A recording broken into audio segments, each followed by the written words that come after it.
দর্শক, আমরা আগে বলছিলাম বিক্ষোভের মুখে পদত্যাগ করার সিদ্ধান্ত নিয়েছেন প্রধান বিচারপতি ওবায়দুল হাসান। এ নিয়ে আমাদেরকে আরো জানাতে যুক্ত হচ্ছেন আমাদের সহকর্মী কাউসারা চৌধুরী কুমো। প্রধান বিচারপতি পদত্যাগের সিদ্ধান্ত নেওয়ার পর আন্দোলনকারী শিক্ষার্থীরা এখন কি বলছেন, তাদের আর কি কি দাবি দেওয়া আছে, বিস্তারিত জানাবেন।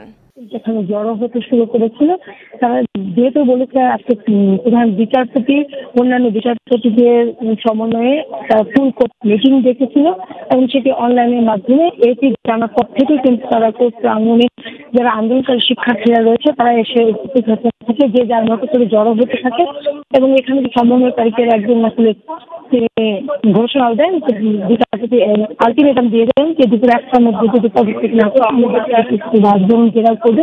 যেহেতু কিছুক্ষণ আগেই আপনারা জেনেছেন যে তিনি আইন বিচার ও সংসদীয় বিষয়ে যিনি উপদেষ্টা নিয়োগ পেয়েছেন আসিফ নজরুল, তার সাথে কথা বলেই কিন্তু প্রধান বিচারপতি একটা সিদ্ধান্ত নিয়েছেন যে তিনি পদত্যাগ করবেন। তিনি বলছেন যে রাষ্ট্রপতির সাথে কথা বলার পরেই তিনি পদত্যাগ করবেন। এই কথা শোনার পরে কিন্তু তারা আর বিচারপতি বাসভবন ঘেরাও থেকে বিরত রয়েছে শিক্ষার্থীরা, এখনো এখানে জড়ো রয়েছেন। তারা বলছেন যে যতক্ষণ পর্যন্ত আসলে না পদত্যাগ করে তারা এই কোর্ট প্রাঙ্গণে থাকবে। আমরা একটু তাদের কাছে আসলে জানতে চাই যে তারা কি চাচ্ছেন, আপনাদের আর দাবি দেওয়াটা কি? এই মুহূর্তে আমাদের নেতৃত্ব যারা আছে তারা আসলে পরবর্তী এই মুহূর্তে যে আমাদের ছাত্র আন্দোলনের দাবি হচ্ছে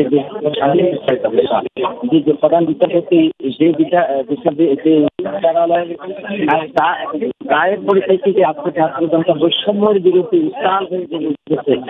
সেই বৈষম্যের আন্দোলনের পরে আজকে স্বৈরাচার পতন হয়েছে এবং স্বৈরাচার পতনের পরবর্তীতে যে স্বাধীন বিচার ব্যবস্থা আমাদের তাহলে আমরা যে স্বাধীনতা নিয়ে আসছি ছাত্র জনতা আজকে নিশ্চিত করে স্বাধীনতা, সেটা সুফল সাধারণ জনগণের কাছে পৌঁছানো যাবে না।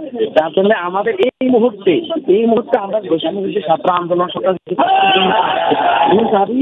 প্রধান বিচারপতি সহকারে অন্যান্য বিচারপতিরা যারা নিম্ন আদালত বিচার বিভাগের যত বিচারপতিরা আছে যারা এই স্বৈরাচারকে সমর্থন দিয়েছে, যারা স্বৈরাচার হাতিয়ার হয়ে বিচার ব্যবস্থাকে দুর্বল করে দিয়েছে, তাদেরকে একটা স্তরে পদত্যাগ করে আমাদের যে নতুন সরকার আসছে তাদেরকে সহযোগিতা যারা করবে, দেশপ্রেম নিয়ে দেশের প্রতি কাজ করবে, তাদেরকেই এই বিচারালয়ে দায়িত্ব দিতে হবে। এর বাইরে কি অন্য চাওয়া আছে? জি আমি চাচ্ছি যে নিম্ন আদালত থেকে শুরু করে উচ্চ আদালত আছে সবাইকে করতে হবে। আমরা আরো একটু যেতে চাই ছাত্র জনতার কাছে, তাদের দাবিটা কি, এখানে কতক্ষণ পর্যন্ত অবস্থান নেবেন? যতক্ষণ পর্যন্ত না হচ্ছে যারা